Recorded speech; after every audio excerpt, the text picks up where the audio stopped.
Marcel Proust. Bichou, à la fin de sa matinale radiophonique, avait été interpellé par un sociologue spécialiste dans les nouvelles solitudes et des flux migratoires. Comment créer des ponts et des liaisons fraternelles durables capables de faire naître une proximité, une entente entre les populations locales et les migrants en train de débarquer, différents des populations autochtones avec lesquelles ils ne partagent rien, ni histoire familiale, ni mémoire commune, ni appartenance à une même tribu, fin de guillemets. Le sociologue répondait à rime.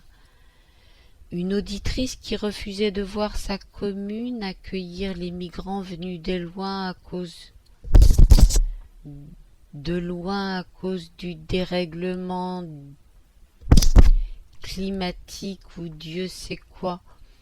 Le sociologue tentait de légitimer les craintes de rime, mais il voulait dire que le contact pouvait être possible entre les autochtones et les migrants anonyme, 54, Miller. Elle tempéra ceci en ajoutant qu'il existait sans aucun doute des cas d'amour purement platoniques. Crazy Cock, Henry Miller. J'étais en train de lire le 3e chapitre de mon livre de chevet. Il était environ 22 heures. Le calme de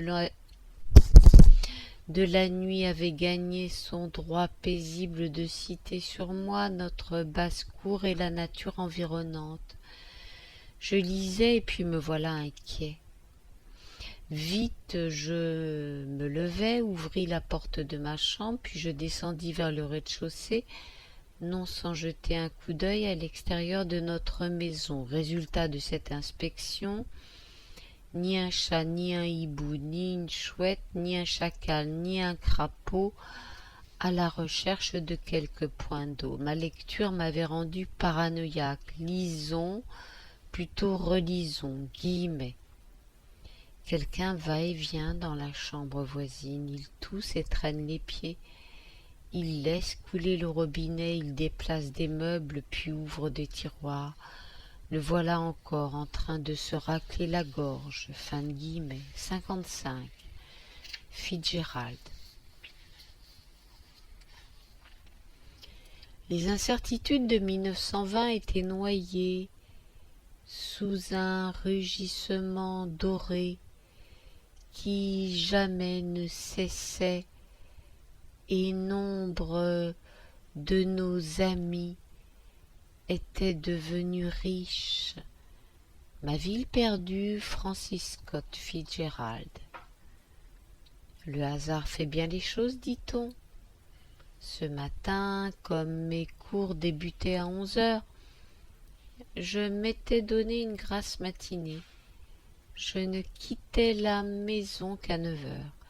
Je m'étais attardé sur la place Saint-Abraham dans l'espoir de croiser Lounis. Au square de la Chouette Bleue, j'avais croisé le facteur. Il distribuait du courrier et des mandats. Il m'avait remis 3 timbres non alignés. À moi de leur trouver le continent pertinent. 56. Borges. Je pense que nous devrions mettre l'accent sur ce que nos 2 langues ont de comparable. Le livre des préfaces. Jorge Luis Borges. Ce fut une bonne recette au cacao. Cette fois-ci, au cours d'éducation civique, le surveillant général fit appel à la boulangère de Somme-Ruisseau. Toute la ville raffolait de ses pains variés et de ses pâtisseries. Justement, elle venait pour nous exposer sa recette de gâteau à base de cacao et de figues sèches kabyles. Sur l'estrade aménagée, assise sur une chaise devant 2 bocaux, elle s'était levée pour, les mains tremblantes, saupoudrer de sucre glace et de cacao le gâteau, Puis elle y avait jeté 2 tablettes de chocolat qui, dociles, avaient fondu sans chercher noise pour noisette. Tout ça se déroulait sous nos yeux, devant la cuisine boulangère improvisée en la circonstance. Un joli mini-réchaud électrique faisait office de cuisinière de rechange. La boulangère Djouza,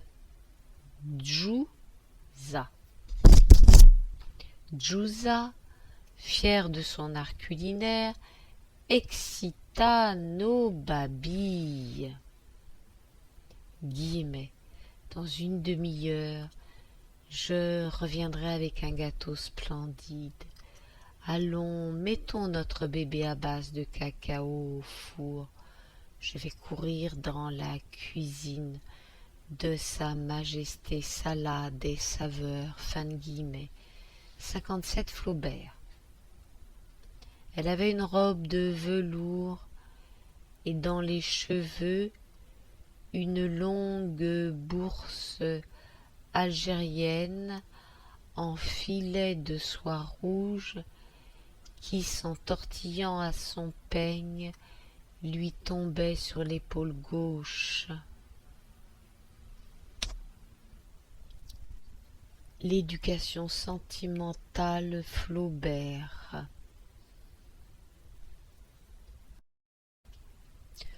Le sosie de Lounis, place Saint-Abraham, me dit, guillemets, merci de créer une poésie basée sur les mots de ce brouillon, fin de guillemets. Cette liste biaisée du poète, une fois moulinée par Bibi, aboutit à ce haïku à lire en cachette. Copie isomorphe, mathématique exactitude, indispensable part du labeur, lié au noble scribe, recopie mécanique masturbée, fidélité au texte initial imbibé de fumée et de salive à vapeur. 58. Gombrowicz. Ces corps horribles, dans leur furieuse provocation, font hurler la plage. Mon Dieu, accordez-moi de vomir la forme humaine. Journal, tome 1, Witold Gombrowicz. Ce matin, je m'étais réveillé en catastrophe, je fus projeté par terre, je pensais avoir rêvé, il était environ 3 heures du matin, peut-être avais-je été, oui, victime d'un cauchemar.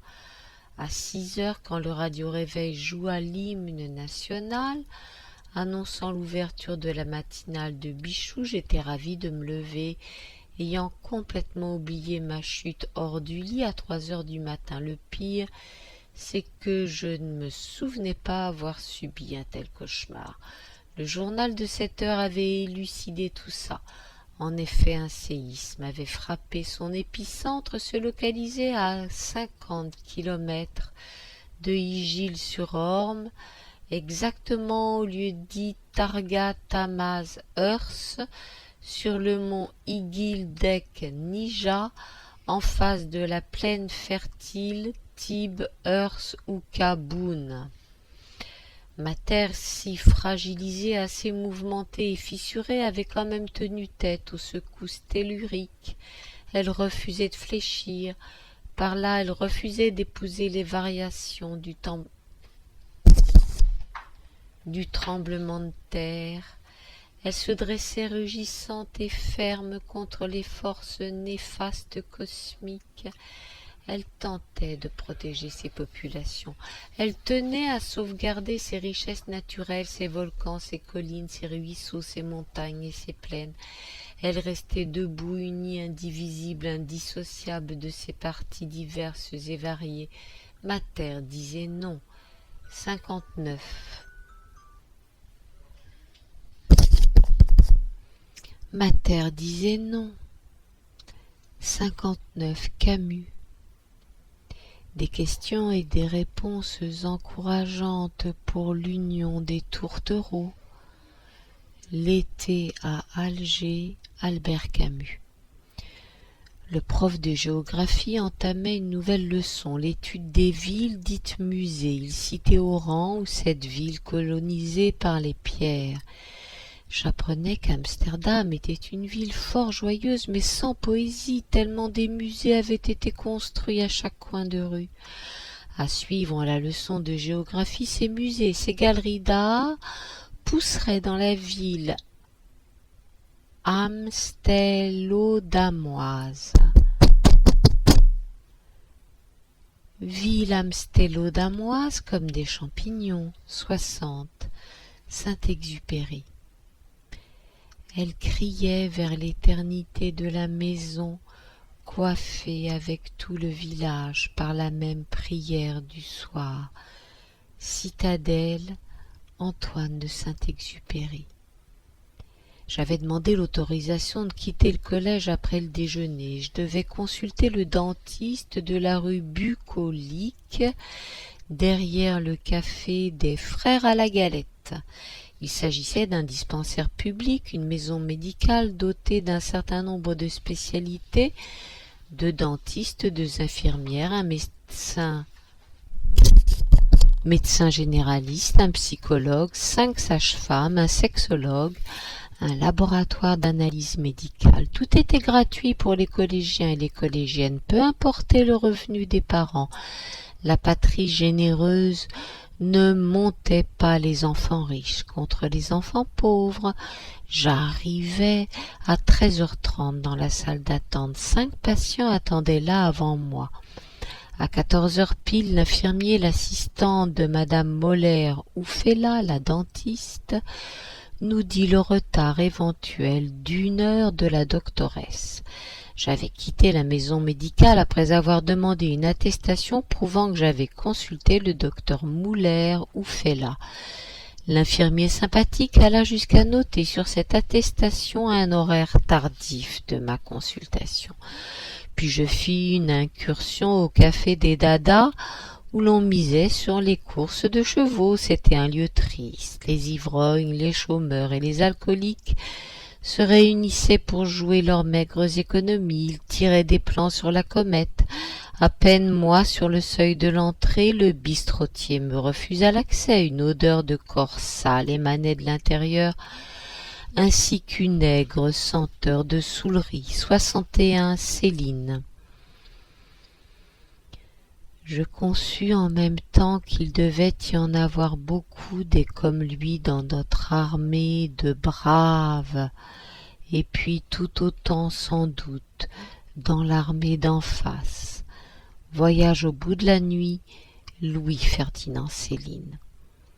Un rêve inattendu, bouleversant. J'avais voyagé à bord d'un avion à destination du Brésil. Ce rêve devait avoir un lien avec ma lecture Vol de nuit du romancier voyageur. Le temps d'un songe, j'avais été soulevé dans une masse métallique en train de peser contre l'atmosphère. J'avais eu l'impression que l'avion était remis entre des mains d'un pirate de l'air qui avait menacé le vrai pilote. Et dans mon rêve inconscient, pourtant, il m'avait semblé que le temps de cette dispute entre le pilote et le pirate, l'avion s'était immobilisé dans le ciel en hypnose géostationnaire. J'avais tenté d'ouvrir un hublot à l'aide du marteau de secours et les passagers m'avaient interdit la manœuvre. Je criais tellement fort que ma tante réveillée vint dans ma chambre pour s'enquérir de la situation. 62 Proust. Elle seule pouvait me donner ce bonheur. Albertine disparue. Marcel Proust. En réalité, l'étudiant en journalisme, le futur journaliste, plaisantait, il voulait plutôt s'attirer la sympathie du chanteur international Quelques semaines plus tard, je l'avais croisé dans une exposition. Son oncle, sculpteur, ancien élève de l'école de Saint-Pétersbourg, exposait ses sculptures.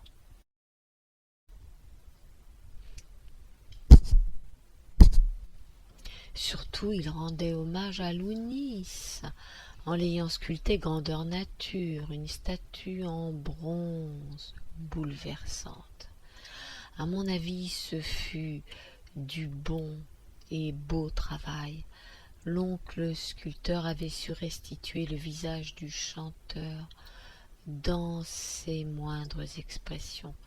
La sculpture avait beau être soumise aux intempéries, le visage du poète Lounis saurait garder son charme.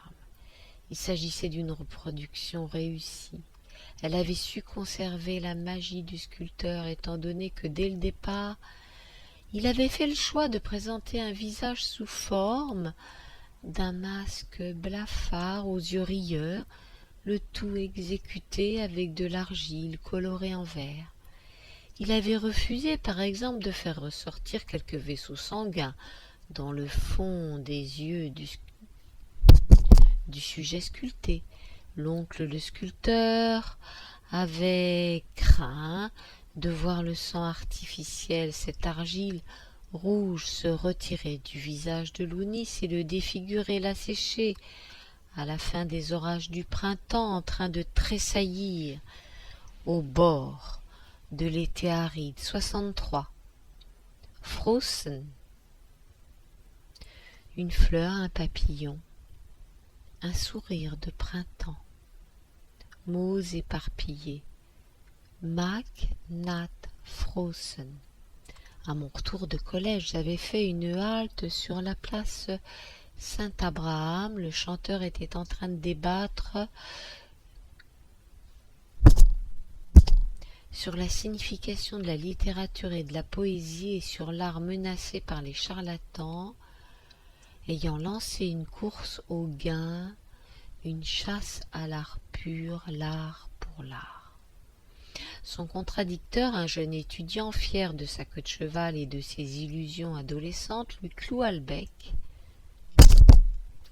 avait cloué le bec, pour ainsi dire, par cette courte remarque. « Cher Lounis, tout est politique. La littérature et la poésie ne servent à rien. La philosophie non plus. » Et toute l'assemblée des badauds avait éclaté d'un rire moqueur. Une vraie impasse, une triste honte pour le grand poète. Moi, je n'avais pas ri. J'avais plutôt maudit le jeune étudiant en journalisme. Ainsi donc, les gens pouvaient aduler un artiste, et la seconde d'après, ils pouvaient le moquer.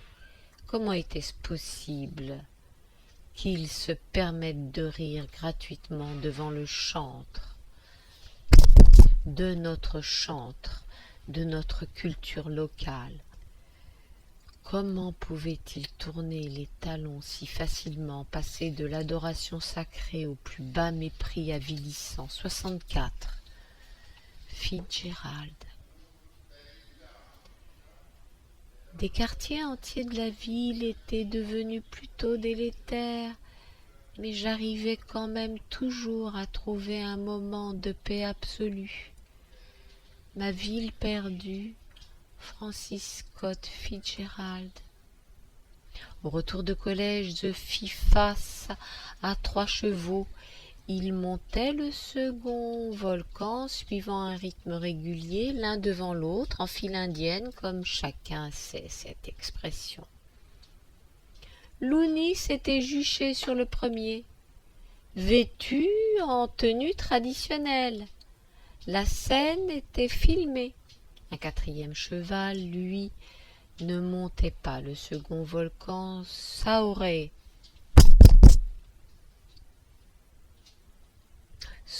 été très dangereux de l'y engager, car il tirait une carriole.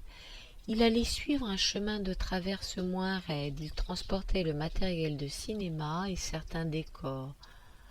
Le réalisateur m'avait invité à tenir ce cheval. Je pouvais, et je le voulais. Notre point de ralliement allait être la place Saint-Abraham. Me voilà, comme un cavalier, un chapeau de paysan sur la tête. Je conduisais une carriole chargée de casse-croûte et de matériel cinématographique. J'escaladais la montagne, fier de rejeter vigoureusement les chemins escarpés, les sentiers battus. Ça défilait sans trêve derrière moi. Les passants me saluaient.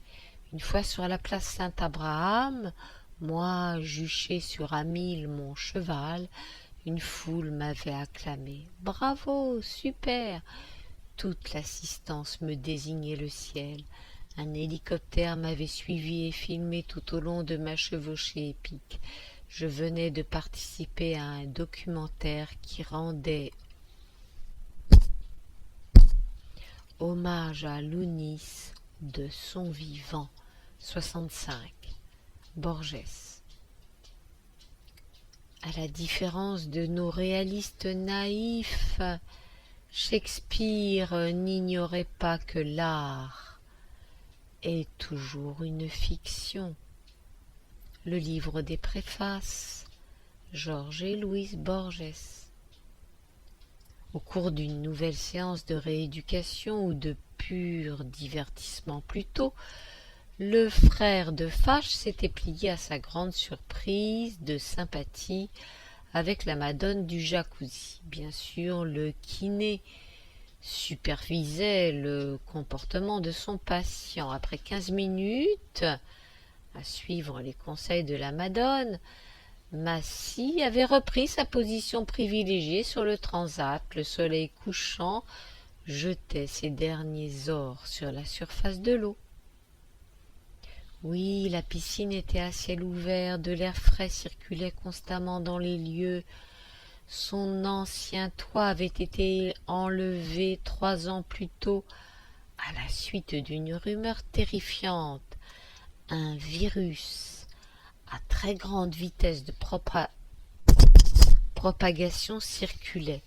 Il fallait aérer la piscine qui avait perdu son toit de verre et qui s'ouvrait sur le ciel. Une telle métamorphose lui enlevait toute impression de confinement.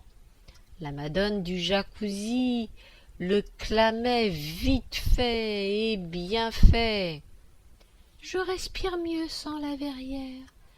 Je m'autorise à rêver en regardant les étoiles à 14 heures. Justement, la madone d'un pas léger s'était orientée vers le transat de Massy. Elle l'avait invité dans sa cabine. Là-bas, elle lui avait montré du beurre de karité, de l'huile d'argan, un gel douche sans aluminium, un shampoing avec un pH neutre et une flûte de Pan. Elle lui avait conseillé des massages bouillonnants. Elle s'y connaissait en hydrothérapie. Pas de massage suédois, écossais ou bouillonnant, avait rétorqué le kiné. 66. Werber. Sur l'écran de télévision, on voit maintenant des humains qui parlent avec des intonations très dures. Demain, les chats. Bernard Werber. Au cours de géographie, le prof abordait l'exode rural. Selon M. Haddick le prof, la fuite de la campagne s'était accompagnée d'une urbanisation démesurée, coûteuse au pouvoir public. D'un autre côté, un certain confort avait été offert aux classes populaires. En effet, un appartement doté de toutes les commodités avait été attribué à chaque membre de la famille. Adieu